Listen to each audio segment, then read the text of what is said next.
A stunning new report from journalist John Solomon could spell doom for Barack Obama and Susan Rice.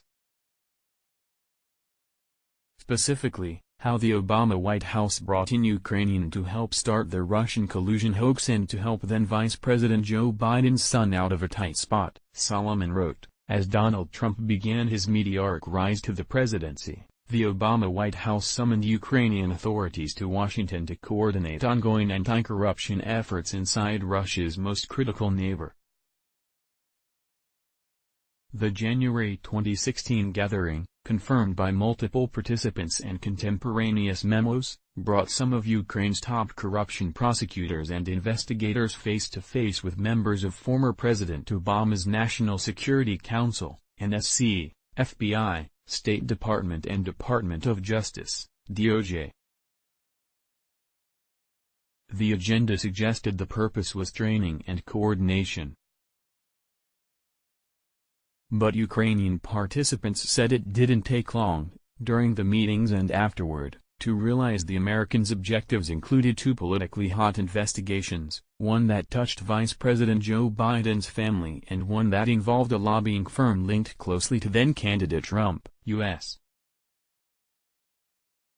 Officials kept talking about how important it was that all of our anti-corruption efforts be united, said Andrei Tilizenko, then a political officer in the Ukrainian embassy in Washington tasked with organizing the meeting. Tilizenko, who no longer works for the Ukrainian embassy, said U.S.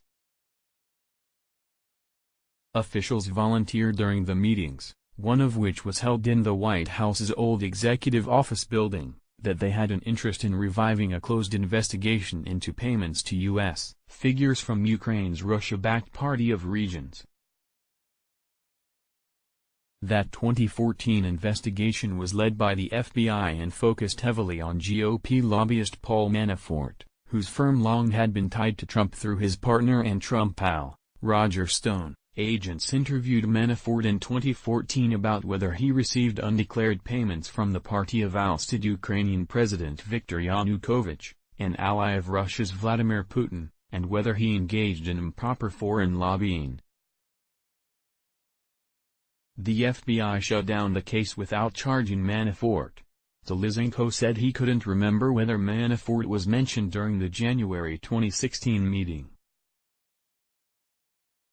But he and other attendees recalled DOJ officials asking investigators from Ukraine's National Anti-Corruption Bureau, NABU, if they could help locate new evidence about the Party of Regions payments and its dealings with Americans. It was definitely the case that led to the charges against Manafort and the leak to U.S. media during the 2016 election, he said.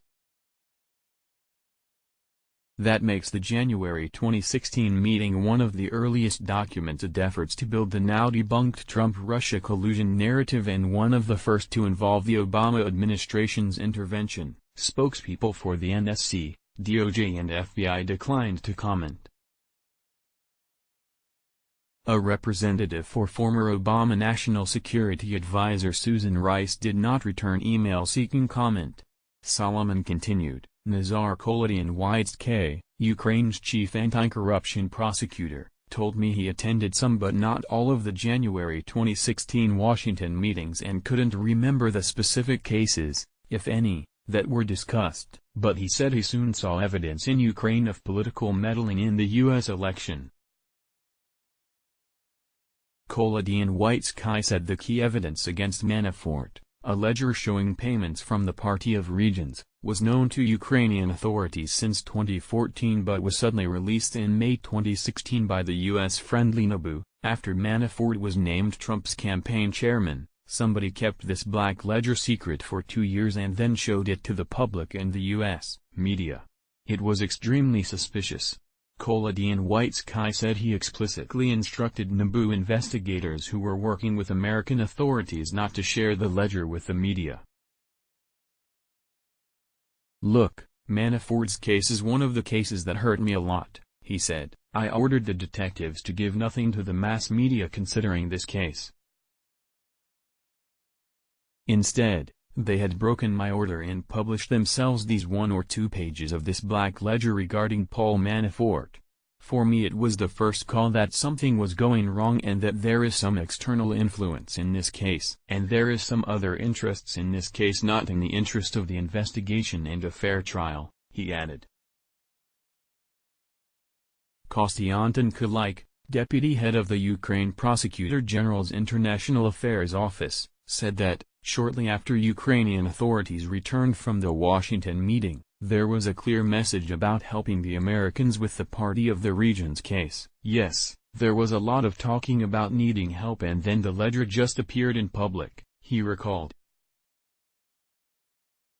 The other case raised at the January 2016 meeting, he said, involved Burisma Holdings, a Ukrainian energy company under investigation in Ukraine for improper foreign transfers of money. At the time, Burisma allegedly was paying then Vice President Joe Biden's son Hunter as both a board member and a consultant.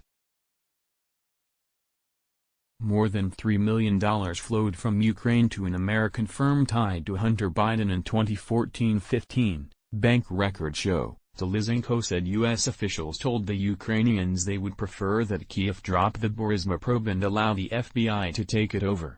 The Ukrainians did not agree.